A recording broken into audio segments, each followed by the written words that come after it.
اعوذ باللہ من الشیطان الرجیم بسم اللہ الرحمن الرحیم الحمد للہ رب العالمین والصلاة والسلام علی اشرف الانبیاء والمرسلین وآلہ الطیبین الطاہرین اعوذ باللہ من الشیطان الرجیم لہ مقالید السماوات والارض یبسط الرزق لمن یشاء ویقدر انہ بکل شیء علیم۔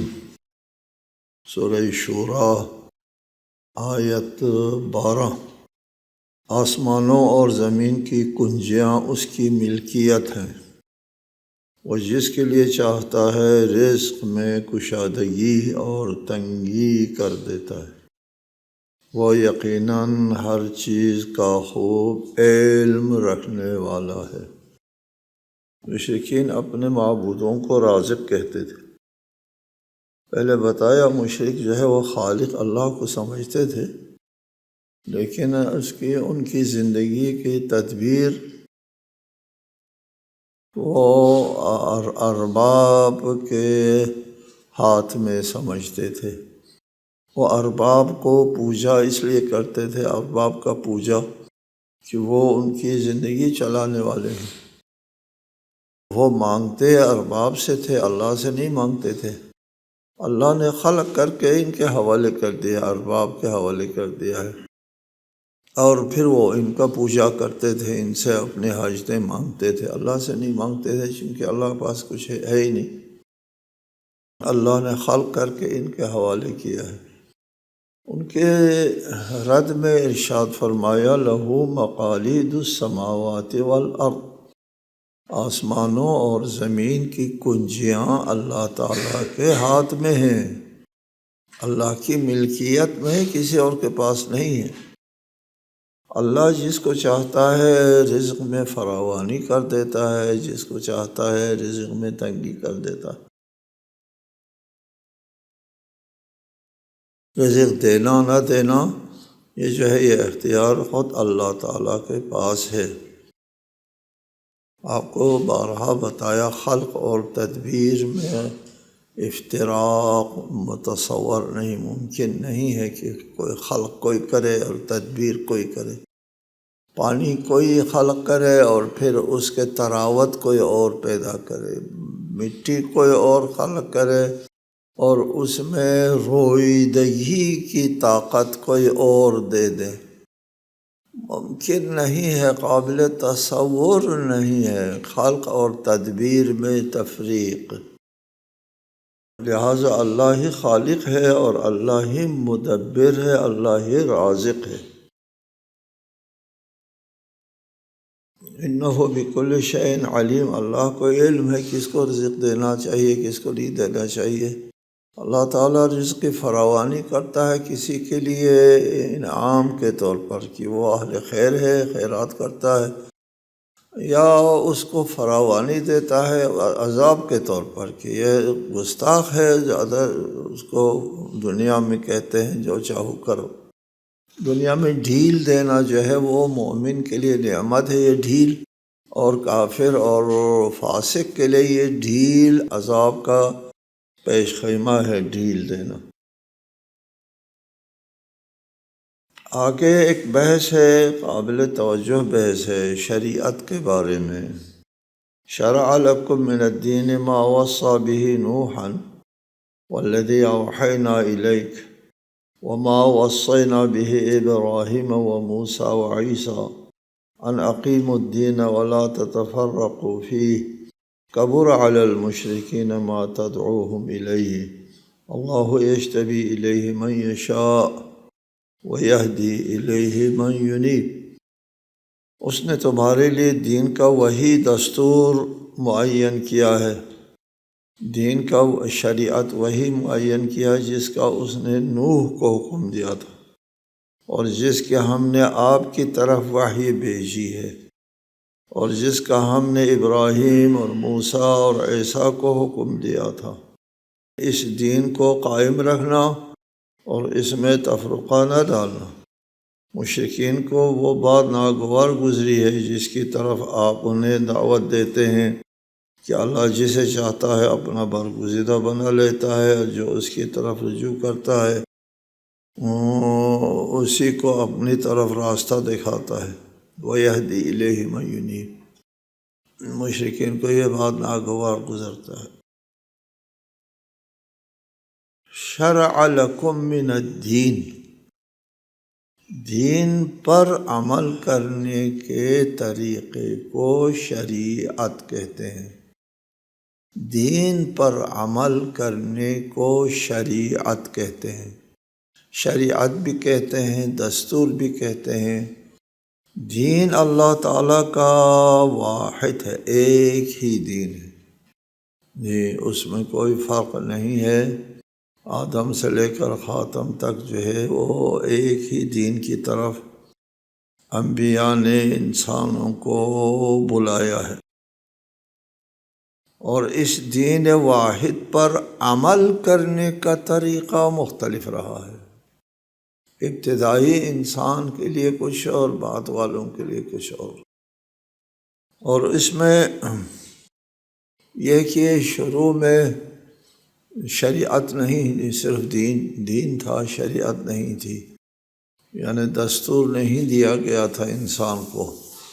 اس کی دو صورت ہے، ابتدائی انسان کو دستور نہیں دیا، شریعت نہیں دی۔ کیوں شریعت نہیں دیا؟ تو وہ اس اہل نہیں تھے شریعت کو سمجھے، یا وہ فطری تقاضوں کے اوپر چلتے تھے اور انحراف ابھی نہیں آیا تھا۔ انحراف کیوں نہیں آیا تھا؟ اس لیے کہ ملکیت نہیں آئی تھی، مال دولت زمین زراعت وغیرہ کا مالک نہیں تھا، گھر تک نہیں تھا، غاروں میں رہتے تھے، جنگلوں میں شکار کر کے کھاتے، ختم۔ کوئی نہ آپ کا مال ہے نہ میرا مال ہے، آپ کا اور میرا کوئی جھگڑا نہیں ہے، گھر تک نہیں ہے، غاروں میں رہتے ہیں، جنگلوں سے آپ پھل کھاتے ہیں، اور جس نے جو کمایا وہ کھا لیا۔ اس لیے شریعت کی ضرورت نہیں تھی، فطری تقاضوں کے اوپر ابتدائی بشر عمل پیرا تھا۔ بعد میں یہ انسان جو ہے وہ پہاڑوں سے، جنگلوں سے، غاروں سے اتر آیا میدانوں میں۔ انہوں نے دیکھا کہ دانہ خاک میں جاتا ہے تو وہ اگتا ہے، اور وہ خوشے جو ہے ایک دانے کے 100 دانے بنتے ہیں، تو اس کو الٹ پلٹ کے دیکھا کہ جب ایک کا 100، یار یہ بہت بڑی بات ہے۔ انکشاف ہوا اور زمین حاصل کی، زراعت کی، اور پھر مالک بن گیا، یہ میری زمین، وہ آپ کی زمین، اور پھر بود و باش اجتماعی زندگی شروع ہو گئی، گھر بنانا شروع کیا، اور اجتماعی زندگی اور ملکیت میں آنے کے بعد مفاد کا ٹکراؤ ہوا۔ اب قانون کی ضرورت ہے جی، قانون دیا گیا حضرت نوح کے زمانے سے۔ شرع لکم من الدین ما وصى به نوحا، نوح کے لیے جو سفارش کی گئی تھی اس سے شریعت شروع ہو گئی ہے۔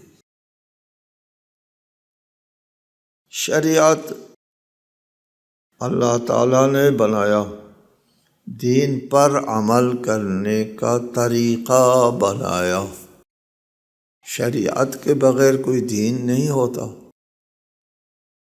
دین کے بغیر کوئی شریعت نہیں ہوتی۔ یعنی کسی کے پاس اگر دین نہیں ہے تو شریعت کا کیا مطلب؟ دین پر عمل کرنے کو شریعت کہتے ہیں، دین ہے نہیں۔ اور اگر کسی کے پاس شریعت نہیں ہے تو پھر دین کا کیا فائدہ جس پر عمل ہی نہیں ہو سکتا جی۔ ایک ہوتا ہے شریعت بغیر دین کے، اور ایک دین ہے بغیر شریعت کے، یہ دونوں قابل تصور نہیں ہے۔ اسلامی شریعت، ہم اب اسلامی شریعت کی طرف آتے ہیں۔ اسلامی شریعت میں احکام بتائے جاتے ہیں، یہ کرنا ہے یا نہیں کرنا ہے، یہ 5 قسم کے احکام خمسہ ہے۔ ایک کام کا کرنا ضروری ہوتا ہے اس کو واجب کہتے ہیں۔ اگر اس میں آپ کا فائدہ ہے، مصلحت ہے تو واجب ہے، اور اگر اس میں بہت مفسدہ ہے تو وہ حرام ہو جاتا ہے۔ اگر اس میں تھوڑی سی مصلحت ہے مستحب ہے، تھوڑا سا مفسدہ ہے وہ مکروہ ہے، اس میں مفسدہ مصلحت کچھ نہیں ہے وہ مباح ہے۔ 5 احکام ہے آپ کے پاس شریعت میں، 5 احکام ہے۔ یہ احکام تابع مصالح و مفاسد واقعیہ ہے ہمارے ہاں امامیہ کے نزدیک۔ احکام تابع، احکام اندھادھند نہیں ہے، احکام تابع ہے مصالح و مفاسد، مصلحتوں کے تحت اور مفسدہ اور فساد کے تحت حرام ہوتا ہے، مصلحتوں کی طرح واجب مستحب ہوتا ہے۔ دوسری بات یہ ہے احکام کون بتائے؟ احکام بتانا اللہ تعالیٰ کی حاکمیت اعلیٰ ہے، حکم اللہ کا چلتا ہے بس، اللہ کے علاوہ کسی کا حکم نہیں چلتا۔ یہ اللہ تعالیٰ کی حاکمیت اعلیٰ کا حصہ ہے، اور اللہ کا ہی حکم نافذ ہوتا ہے۔ حاکم اللہ اللہ ہے، اللہ کا حکم نافذ ہوگا، اللہ کے مقابلے میں کسی اور کا حکم نافذ نہیں ہوگا، وہ شرک ہے۔ جی، اللہ کا حکم نافذ ہوتا ہے۔ تو یہ ہمارے ہاں مسلم ہے، یہ احکام جو ہے وہ بنانا صرف اور صرف اللہ تعالیٰ کے ہاتھ میں ہے۔ اب اللہ تعالیٰ کی طرف سے احکام ثابت کس طرح ہوتا ہے کہ اللہ کا حکم ہے؟ یہ قابل توجہ ہے۔ اللہ تعالیٰ کا حکم ثابت ہوتا ہے، اس کے لیے دلیل چاہیے، دلیل سے ثابت ہوتا ہے، ویسے ثابت نہیں ہوتا کہ یہ اللہ نے یہ ارشاد فرمایا ہے، یہ اللہ تعالیٰ کا حکم ہے۔ ما وصی بہ نوح کے لیے اللہ تعالیٰ نے سفارش کی ہے، اور والذی اوحینا الیک، ہم نے جو وحی نازل کی ہے آپ کی طرف، رسالت میں آپ سے صلی اللہ علیہ وآلہ وسلم سے خطاب ہے، اللہ کی طرف سے حکم آتا ہے، کسی اور کی طرف سے نہیں آتا۔ اللہ کی طرف سے حکم کا ہونا کیسے ثابت ہوتا ہے؟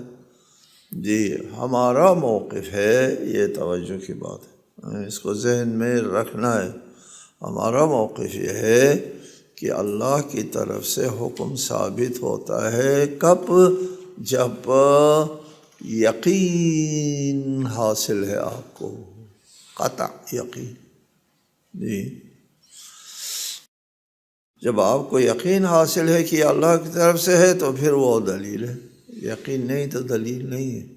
یقین دلیل ہے، اور یقین قطع آپ رسائل میں پڑھ چکے ہیں، قطع بذات خود حجت ہے، قطع جو ہے وہ حجت ہے بذات خود، اور قطع ہی دلیل ہے بس، اور قطع اور یقین کے علاوہ کوئی دلیل نہیں ہے۔ جی، یہ آپ ذہن میں رکھیں گے، صرف اور صرف یقین، قطعی حکم واجب ہے آپ کے اوپر۔ اچھا جی، پھر ہم لوگ خبر واحد، خبر ثقہ جو یقین نہیں ہوتا، اطمینان ہوتا ہے، وہ قبول کرتے ہیں، اور ہمارے فقہی ابواب پر ہے۔ وہ کیا ہے؟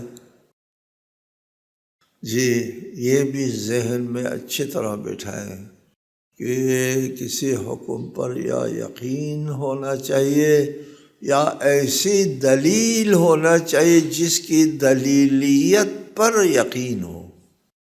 جی، وہ بھی یقین پر منتہی ہونا چاہیے، چونکہ یا تو خود بذات خود دلیل ہے، وہ قطعی دلیل ہو گیا، یا بالغیر دلیل ہے، قطع سے دلیل ہے۔ کل ما بالغیر لابد ان ینتہی الی ما بالذات۔ جی، جی قطع اور یقین بالذات دلیل ہے. کوئی اور حکم، کوئی اور خبر ثقہ، خبر عادل اگر قطع اور یقین پر منتہی ہوتا ہے، اس کے دلیل ہونے پر یقین ہے، تو پھر وہ بھی دلیل بن جائے گی. خبر عادل بھی دلیل بنتی ہے، اس لیے کہ اس کے دلیل ہونے پر یقین حاصل ہے. جی تواتر سے یقین حاصل. خبر متواتر ہے، خبر متواتر سے آپ کو یقین حاصل ہوتا ہے. ہاں جی نص قرآن سے یقین حاصل ہوتا ہے، اور اس سے آپ کو اگر دلیل مل جاتی ہے کہ یہ خبر واحد جو ہے، ایک عادل راوی کی خبر جو ہے وہ حجت ہے، اس حجت ہے پر یقین ہے، تو پھر حجیت پر یقین. جی پھر یقین کی وجہ سے یہ خبر واحد، خبر ثقہ جو ہے وہ دلیل بن جاتی ہے. ٹھیک ہے، لہٰذا دلیل یا یقینی ہونا چاہیے یا یقین پر منتہی ہونا چاہیے، یا اس کے دلیل ہونے پر یقین ہونا چاہیے. لہٰذا ہم امامیہ فقہ جعفری والوں کے نزدیک یہ جو اصول ہے، یقین دلیل ہے، یا اس کے دلیل ہونے پر یقین ہونا چاہیے. اس لیے ہم جن کے اوپر یقین نہیں ہے ان کو نہیں مانتے، دلیل نہیں مانتے. مثلا قیاس ہے، قیاس کے حجت ہونے پر، اس قیاس کے دلیل ہونے پر ہم کو یقین نہیں ہے، دلیل نہیں ہے، بلکہ برعکس اس کے دلیل نہ ہونے پر دلیل ہے. جی اس لیے قیاس یقین کی طرف منتہی نہ ہونے کی وجہ سے، یقینی دلیل نہ ہونے کی وجہ سے قیاس کو ہم نہیں مانتے. آپ کو پہلے بھی بتایا کہ یہ قانون بنانا، احکام بتانا جو ہے اللہ تعالیٰ کے حاکمیت اعلیٰ کا حصہ ہے. اس میں آپ اپنی طرف سے کسی چیز کو دلیل نہیں بنا سکتے اپنی رائے سے. جی رائے، آپ کی اپنی رائے کو کوئی دخل نہیں ہے شریعت میں. ہمارے مجتہدین جو فتویٰ دیتے ہیں، ان فتویٰ کے پیچھے کوئی دلیل ہوتی ہے؟ جی وہ یا یقینی دلیل ہے یا اس کے دلیل ہونے پر یقین ہے. بہرحال دلیل ہوتی ہے. بغیر دلیل کے فتویٰ دے دے تو وہ نہ صرف مجتہد نہیں ہے، اس کے پیچھے نماز بھی نہیں ہو سکتی، وہ عادل بھی نہیں رہتا. جی بغیر دلیل کے وہ فتویٰ نہیں دے سکتے. یعنی اپنی رائے سے فتویٰ نہیں دے سکتے، حرام ہے، ناجائز ہے. اللہ کی حاکمیت اعلیٰ میں مداخلت ہے. اگر کوئی مجتہد اپنی رائے سے فتویٰ دیتا ہے، اپنے رائے کو، اس مجتہد کی رائے کو ہم مانیں. کیوں مانیں؟ کون ہوتا ہے مجتہد؟ جی مجتہد کے فتویٰ کو ہم مانتے ہیں جس کے پیچھے کوئی دلیل ہے. مجتہد کی رائے کو نہیں مانتے، جی ذاتی رائے کو نہیں مانتے. البتہ مجتہد ایک رائے قائم کرتا ہے، پیچھے دلیل ہونے کی وجہ سے وہ ذاتی رائے نہیں ہوتی، انفرادی ذاتی رائے نہیں مانتے ہم. جی اور یہ بہت بڑا جرم سمجھتے ہیں، ذاتی رائے کے تحت فتویٰ دینا بہت جرم سمجھتے ہیں. لہٰذا شریعت کے لیے چاہیے دلیل. دلیل کیا ہے؟ یقین کو یہ دلیل کہتے ہیں، صرف اور صرف یقین دلیل ہے. جی شرع لکم من الدین، اس شریعت کا سرچشمہ دین ہے. دین سرچشمہ ہے اس طرح کہ دین پر عمل کرنے کا نام شریعت ہے۔ یہ خدا ایک ہے، خدا ہمارا حاکم اعلیٰ ہے۔ اچھا، خدا حاکم اعلیٰ ہے تو خدا نے کیا فرمایا؟ ہاں، یہ فرمایا، یہ فرمایا، یہ فرمایا، یہ فرمایا، یہ فرمایا، یہ شریعت ہے۔ جی، اللہ نے اپنی حاکمیت اعلیٰ کو ہم پر نافذ کیا ہے، وہ شریعت کے ذریعے نافذ کیا ہے۔ جی، لہٰذا دین جو ہے اطاعت اور تسلیم کو کہتے ہیں، دین اطاعت، جی، اور شریعت اس پر چلنے کے طریقے کو کہتے ہیں۔ یہ اطاعت کس طرح ہوتی ہے؟ یہ اطاعت اس طرح ہوتی ہے کہ اللہ نے یہ فرمایا، یہ فرمایا، یہ فرمایا۔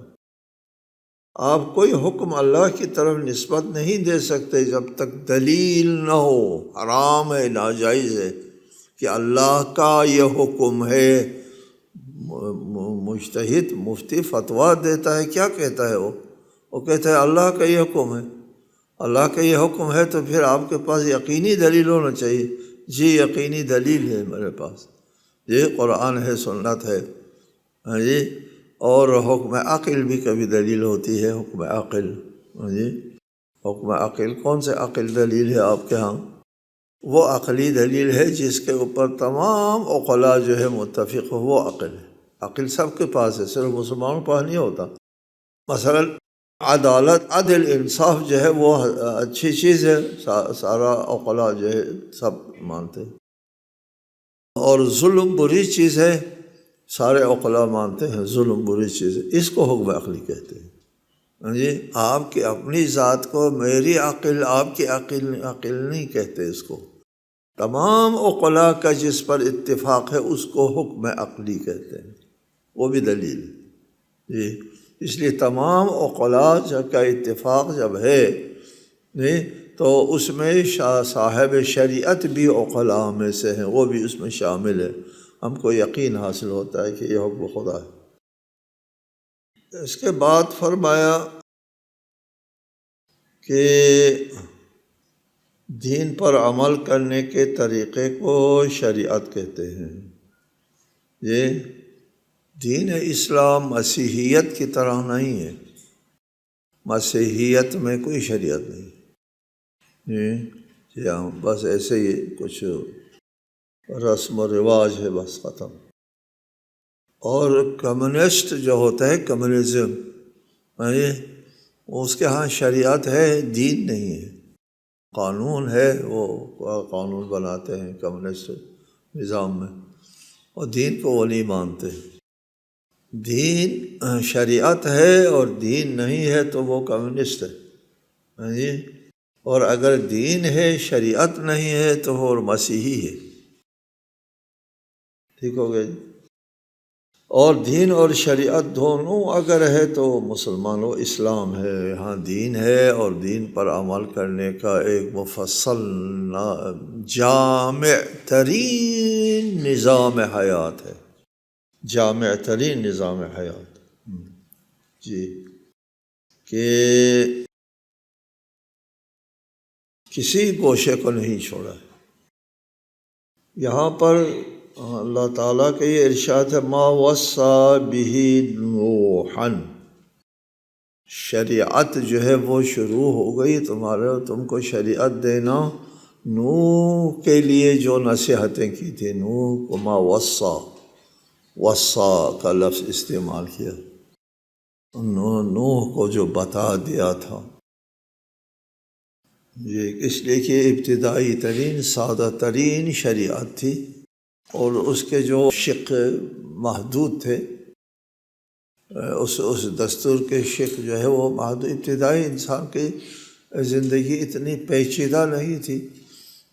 آج بھی دیہی زندگی میں آپ جائیں، ان کی زندگی زیادہ پیچیدہ نہیں ہوتی۔ نوح کے زمانے کے لوگوں کی زندگی کیا پیچیدہ ہونا ہے جی۔ اب آپ شہر میں آ جائیں تو پھر زندگی پیچیدہ در پیچیدہ پیچیدہ۔ اس کے لیے ما وصّى کہا، حضرت نوح کو جو شریعت دی گئی اس کے لیے ایک توصیہ، ایک سفارش کافی ہے۔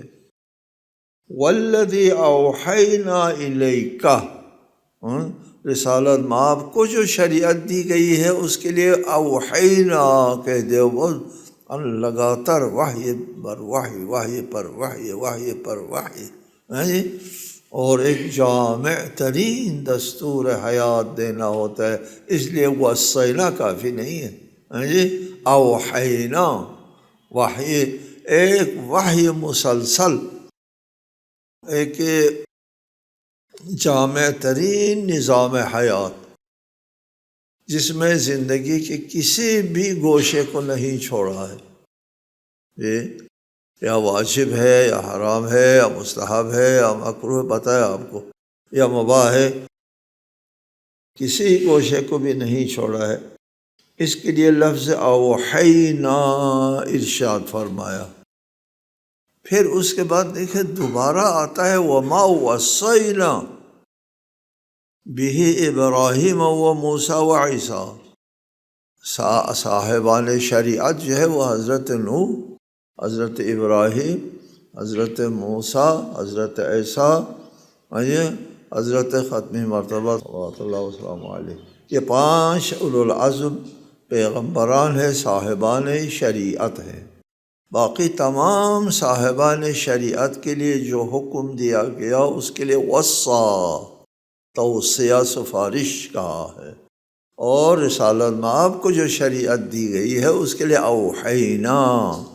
یہ تعبیر میں جو فرق ہے یہ بھی نہایت قابل توجہ ہے، کہ اس لیے کہ یہ شریعت خاتم الشرائع ہے، یہ شریعت جامع ترین شریعت ہے، یہ شریعت قیامت تک کے لیے قابل عمل شریعت ہے، قیامت تک کے لیے یہ قابل عمل شریعت ہے۔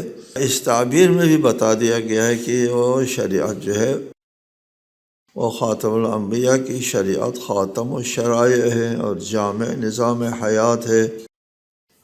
یہاں پہ میں صرف ایک واقعہ بتا کر ختم کرتا ہوں۔ حضرت آیت اللہ محسنی رحمۃ اللہ علیہ بہت بڑے فقیہ تھے، بہت بڑے فقیہ، اور جتنے بڑے فقیہ تھے اتنے بڑے متقی بھی تھے۔ وہ فرماتے ہیں کہ فرانس کا سفیر آیا میرے پاس اور اس نے کہا ہم مسیحی حکومت نہیں کہتے، آپ لوگ اسلامی حکومت کیوں کہتے ہیں؟ تو وہ کہتے ہیں میں نے کہا آپ لوگ ٹھیک کہتے ہیں، صحیح کرتے ہیں کہ آپ کے ہاں حکومت قائم کرنے کے لیے کوئی شریعت و قانون ہے ہی نہیں، آپ حکومت قائم کر کیسے مسیحی شریعت قائم کریں گے؟ آپ کے یہاں شریعت نہیں ہے۔ ہمارے اسلام میں اتنے جامع شریعت احکام موجود ہے۔ مثلا میں اس وقت آپ کے جو ٹریفک ہے، یہ ایک پرہجوم ٹریفک کا قانون میں اسلامی مصادر سے بتا سکتا ہوں۔ جدید ترین دنیا کا قانون ٹریفک ہے، جب قانون دینے والا قانون دے رہا تھا اس وقت کوئی ٹریفک نہیں تھی، کوئی گاڑی واڑی وغیرہ نہیں تھی، وہ اونٹ جاتے تھے، ادھر آتے جاتے تھے۔ لیکن آج کل سے ٹریفک میں ہم اسلامی مصادر سے قانون بتا سکتے ہیں کہ اس گاڑی کو کہاں جانا جائز ہے، کہاں جانا جائز نہیں ہے۔ یہ سارا ایک جامع نظام ہے ہمارے پاس، اس لیے ہم اسلامی حکومت کا مطالبہ کرتے ہیں۔ آپ کے پاس نہیں ہے تو آپ نہیں کر سکتے۔ السلام علیکم ورحمۃ اللہ وبرکاتہ۔